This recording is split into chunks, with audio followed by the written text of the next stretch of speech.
I gave you plenty of reasons to love Git, so you might wonder, are there any reasons not to love it? Any downsides? And of course there are. First, let me get rid of a couple of reasons to avoid Git that, in my opinion, aren't very valid. They are more like myths than valid concerns in most cases. First, some companies are wary of distributed version control because they believe that you cannot control access in a distributed system. That is, once you have distributed repos, every developer can change any file. You cannot say, for example, this file is important. Only the team leader can change it. And also you cannot lock files. Locking is a feature of some version control systems where you try to prevent merge conflicts by owning files, by saying, this file is mine for a while, I'm working on it and nobody else can edit it. You cannot do that with the distributed system. And that lack of access control, some people believe it's a recipe for chaos. Well, I don't think that's a valid concern, plain and simple. Yes, distributed version control is different. It has different ways to deal with access, but I think that those different ways are generally more efficient and more effective than the traditional access control model. For example, with Git you can empower a team leader to accept or reject any changes, like open source projects do. We'll see more details in the next module. And yes, you cannot lock a file and you cannot say nobody edits this file but me. But that's a good thing in my opinion, because file locking often gets in the way of people working, and in practice it's almost always better to solve conflicts when they arise than try to prevent conflicts by locking files. So I don't think that these fears of Git not giving you access control are justified, frankly. And while we're talking about myths of distributed version control, another thing that scares people away from Git is this idea of having a copy of the project's history on each developer's computer. I've heard people say, hey, we have a huge project in this company with a long-running history.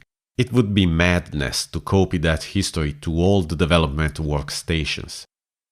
And what I found is most of the times that turns out not to be a problem in practice. If you have a huge project with a long history and don't want to copy that history to every repo, Git gives you a few ways to deal with that.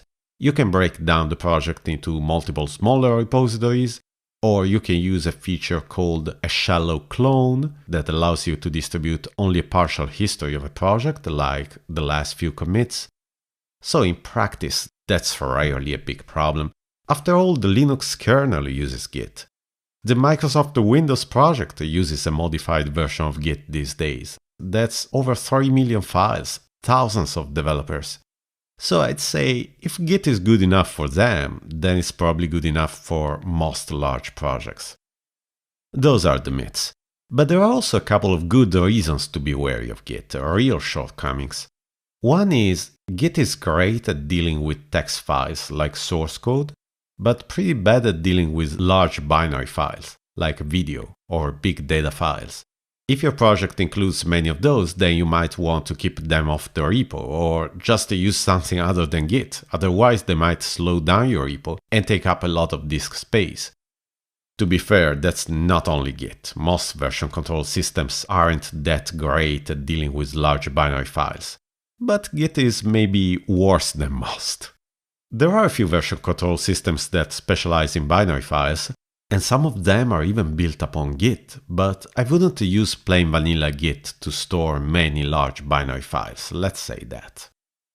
And finally, in my opinion, the most important reason to avoid Git. It's not a technical reason, it's a people reason. That is, Git is pretty tough to get into. First of all, distributed version control is harder to understand than client-server version control by its nature.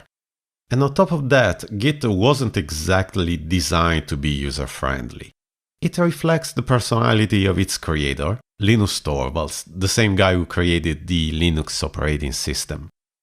Torvalds is a contrarian. He likes to do things his own way, so he got to the extreme of using the same words that other version control systems were using, with a different meaning. For example, the words commit and checkout mean different things in Git than they mean in Subversion, and that can be really confusing as you move from Subversion to Git. In general, Git takes some getting used to. you're not going to master it in an afternoon, and it won't give you warm fuzzies as you learn it. That being said, if you're willing to give Git a try anyway, once you get over that initial hump, I think that Git is worth it. Let me put it like this. I found Git hard to learn, but now that I learned it, I find it easy to use. I do realize this is a controversial statement. I think that Git is one of those tools that look really complicated, but once you understand how it works, everything clicks, and it suddenly looks clean and consistent, and it gives you this great feeling of power, of mastery. I have a training here on Pluralsight called How Git Works that's all about that. And as soon as you gain some confidence with Git, I hope you'll watch that training. And once you get there, I bet you will fall in love with Git. I did.